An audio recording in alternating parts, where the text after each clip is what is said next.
are you alive? When I visited my son's house, I was stunned by the scene before me.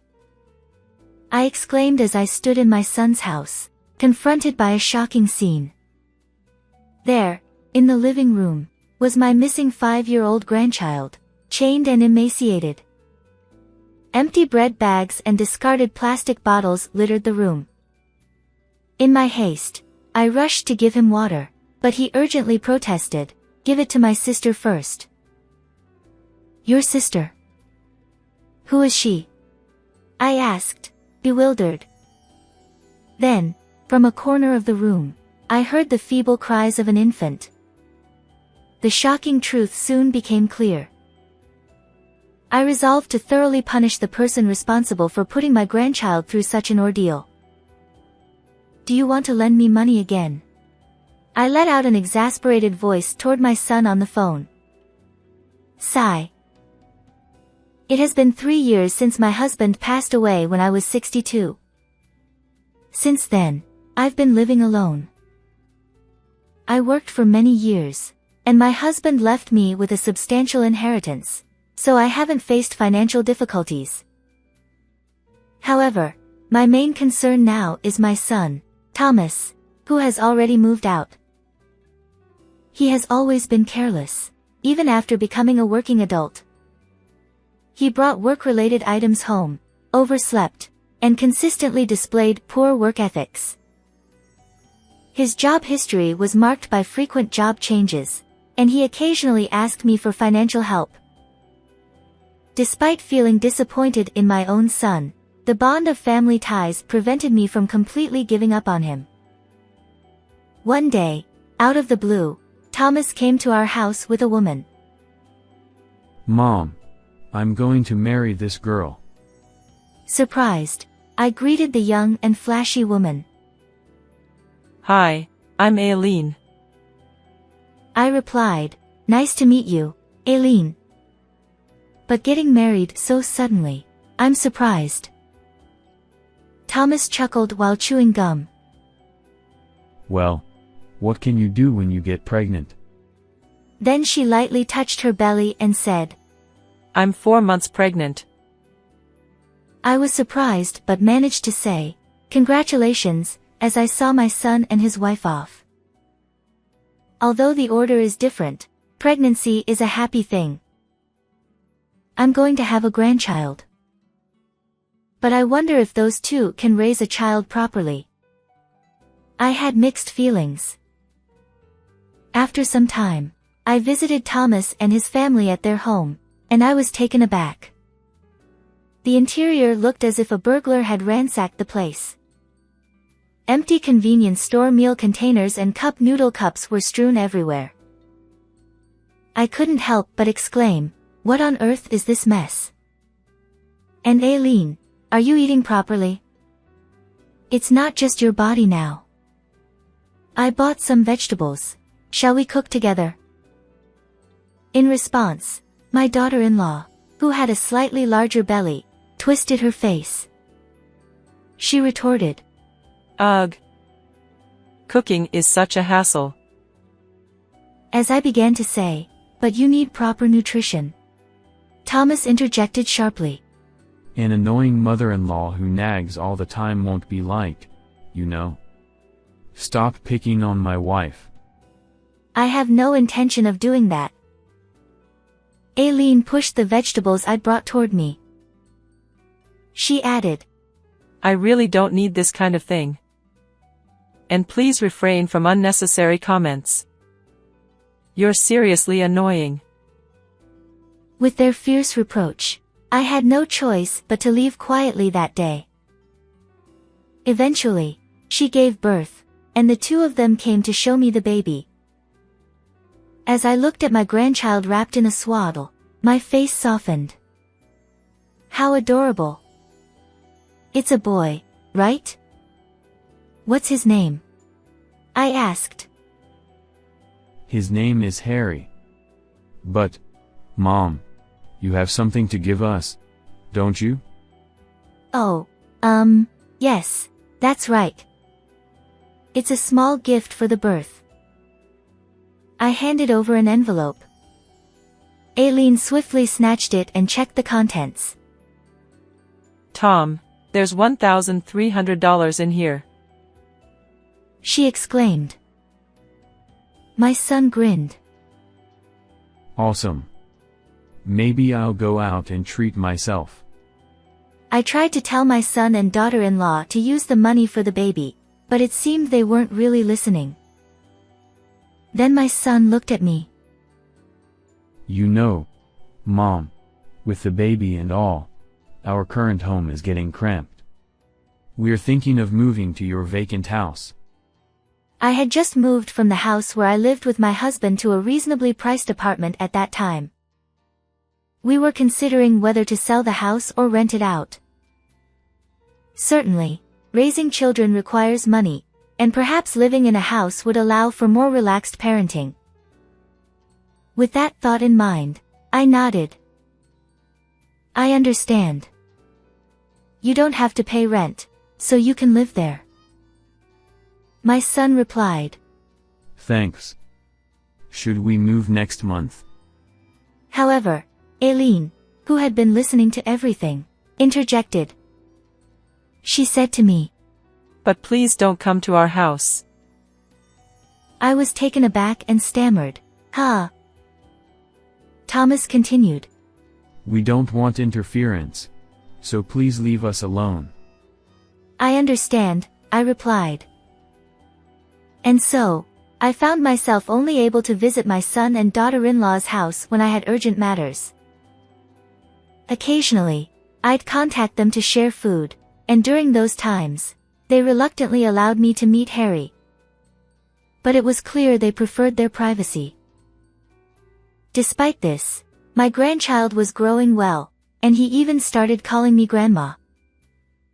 But just before Harry turned 4 years old, as usual, when I contacted him saying, I want to bring Harry's snack, I received a message from my son. He said, Aileen doesn't want to see you anymore. Stop doing this and don't come to our house. We've changed the locks, so you can't get in. I was surprised by his one-sided statement and felt angry, but perhaps I unintentionally offended Aileen without realizing it. So, I decided to observe the situation for a while. However, in the process, I missed the timing to visit my son's house, and I gradually stopped going altogether. Occasionally, when I contacted Thomas for some reason, I received reluctant and brief responses. Harry is already 5 years old, isn't he? I hope he's doing well. Despite my worries, I continued living my solitary life. Then, one day, an unfamiliar number called me. When I answered, the person on the other end said, I'd like to request repayment of your son's debt. Upon further conversation, it became apparent that my son had unilaterally made me a co-guarantor. While I'd been asked for financial help before, I never expected something like this. I immediately tried to contact Thomas, but there was no response. Usually, I'd receive a reply after some time, but this time, it was different. Frustrated, I headed to my son's house. I pressed the intercom button, but no one answered. No matter how many times I called, the line remained silent. Even when I changed the time of my visits, the situation remained unchanged. After several days of this, I began to worry. Could they have gone missing? Where are they? I searched for any clues. When I went to Thomas's workplace, they told me he had quit. The neighbors were equally clueless about their whereabouts. A whole week had passed since my initial visit. Considering reporting to the police, I decided to give their house one more try before taking that step. I pressed the intercom, but still received no response. The front door remained locked, preventing me from turning it. With a sigh, I was about to leave when suddenly, from inside the house, I heard a faint thud, as if something had shifted. I called out desperately, "Is anyone inside? Show your face, please." But there was no response. However, the sound from inside intrigued me, and I pondered how I could somehow get into the house. That's when I noticed something I hadn't seen during my previous visit. The lock on the garden side casement window was open.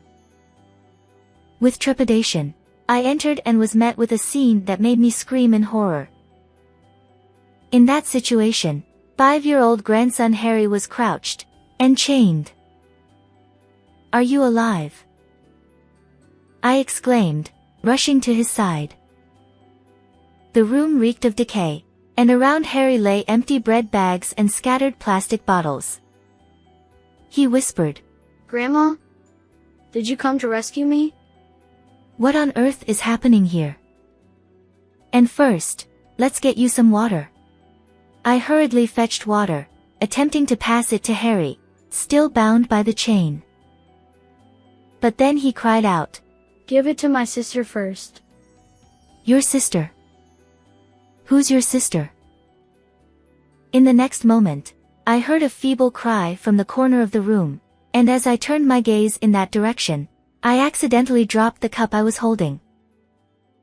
To my astonishment, there lay an about 3-month-old baby.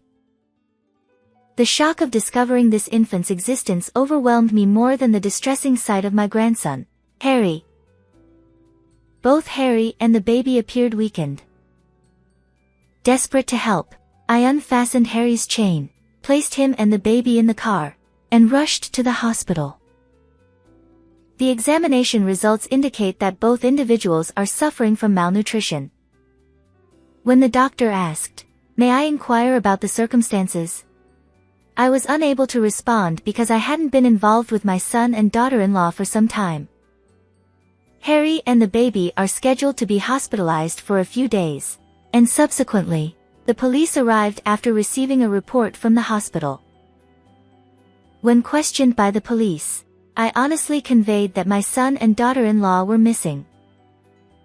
Harry, who was receiving intravenous fluids, was also asked various questions, but he appeared too frightened to say anything.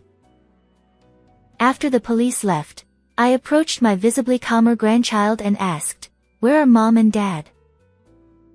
"They said they were going abroad. They packed their big bags and left." "What?" Harry began to speak in fragments about the situation. "Mimi, my granddaughter, was born about 4 months ago.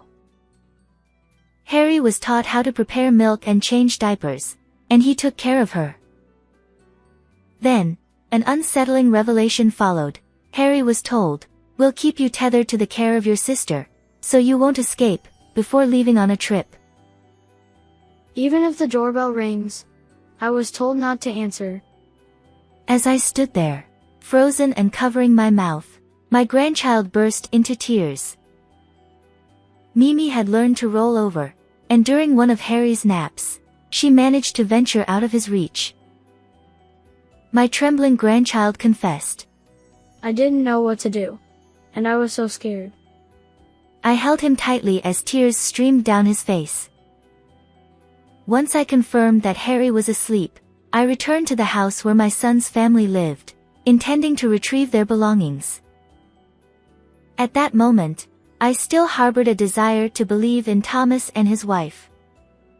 Did they really go abroad, leaving the children behind? It couldn't be true. Surely, Harry had misunderstood something. As I packed the grandchildren's change of clothes into a bag and prepared to leave, my eyes were drawn to a travel brochure placed on the table. The cover bore the words, "Elegant 2-week overseas cruise," and, trembling, I picked it up. From within its pages slipped a single sheet of paper, meticulously detailing the travel plans for just the two of us. The "Congratulations on surviving childbirth trip." Incredibly, there were words saying, "The funding source borrowed money with an old hag as a co-guarantor." The moment I realized they had gone on a trip, I was furious. To subject my grandchildren to such hardship and casually go on a vacation. It's inhuman. Whether it's my son or not, I will never forgive them. And so, I resolved to punish them thoroughly. Examined their travel plans. It became clear that their return was scheduled for 3 days later. Without hesitation, I left home and took care of something. 3 days later, as I observed from the shadows near their house, Thomas and Aileen returned, looking jubilant as they pulled large suitcases. Man, that was seriously fun. The food was delicious too. Absolutely. It was amazing. Tom, thank you for taking me. Ugh. I don't want to go back yet. Let's go again soon. As they chatted, turning the corner at the street where our house stood, they froze in shock. Hey, what's going on here? What happened? In front of the house, all their belongings had been moved out and stacked up. So, that's something I mentioned was precisely this. In a state of panic and disbelief, I appeared before the two of them. Did you enjoy your trip? I asked, and Thomas looked startled when he saw me. What the heck is going on, old hag? I'm asking if the overseas trip that subjected your own children to such experiences was enjoyable.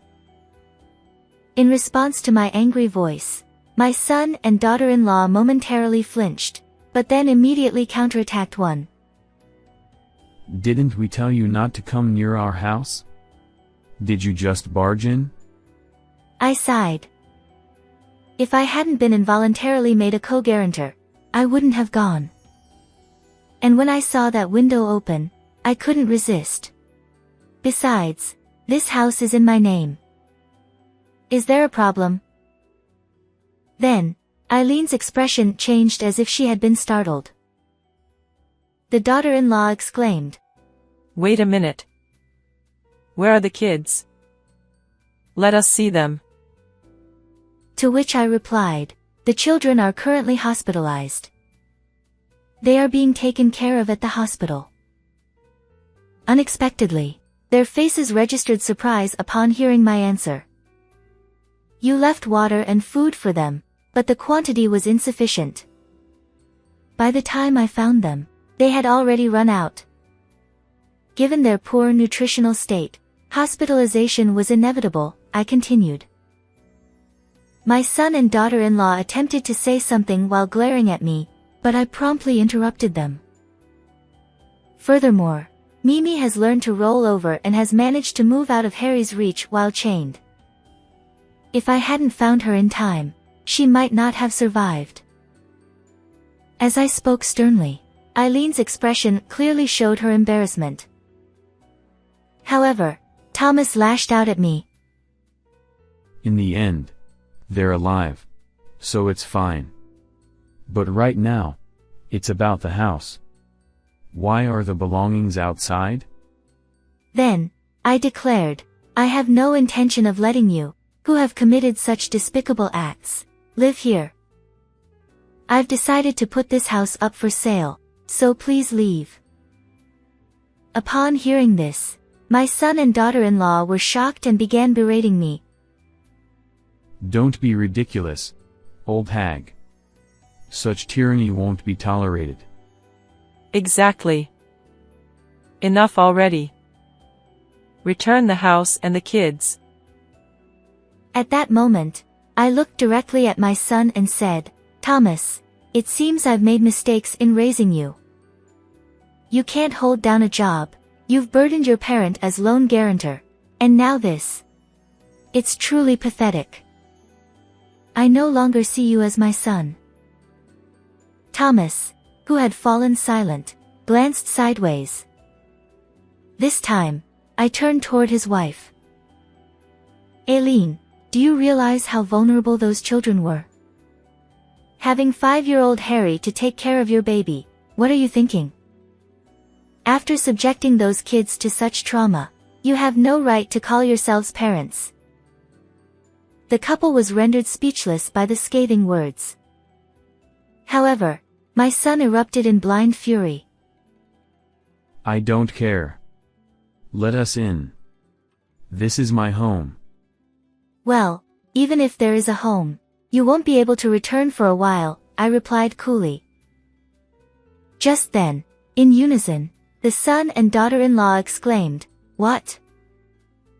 At that very moment, the distant wail of a police siren drew closer. Did you report us? If so, they've already done it when your kids were taken to the hospital. The police instructed me to notify them when you returned, so I took care of it earlier, I said matter-of-factly. Without changing my expression, I watched as my daughter-in-law's face turned pale, and she began to tremble. Tom, what should we do? Are we going to get arrested? I can't bear the thought of dealing with the police. At that moment, Thomas, tearfully, clung to me. Mom, please. Smooth things over for us. Convince them we're innocent. I promise we'll do better from now on. Please. Aileen, her face streaked with tears and mucus, chimed in. Please, I beg you. And so, I made my decision, resolute and unwavering. I won't forgive you. Today, I sever all family ties. What you've done to your children is an undeniable crime. Reflect on it and make amends. The son and daughter-in-law slumped in their seats, muttering, "But..." Just then, a police car arrived, and I watched with a cold detachment as they were led away. Afterward, Thomas and Aileen were interrogated by the police and found guilty.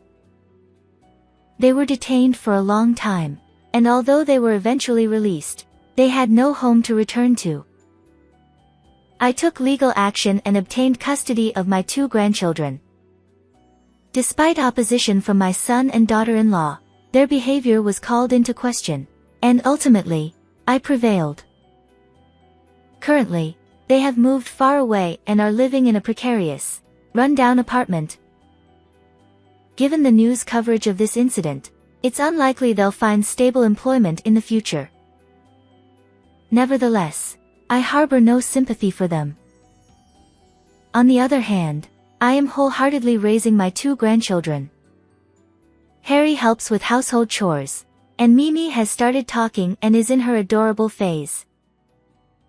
It's a busy life, but thanks to my grandchildren, every day feels fulfilling. I'll continue to take care of my health and do my best for these precious grandchildren. How did you find this story? If you enjoyed it, consider subscribing to our channel. Until next time in our next video.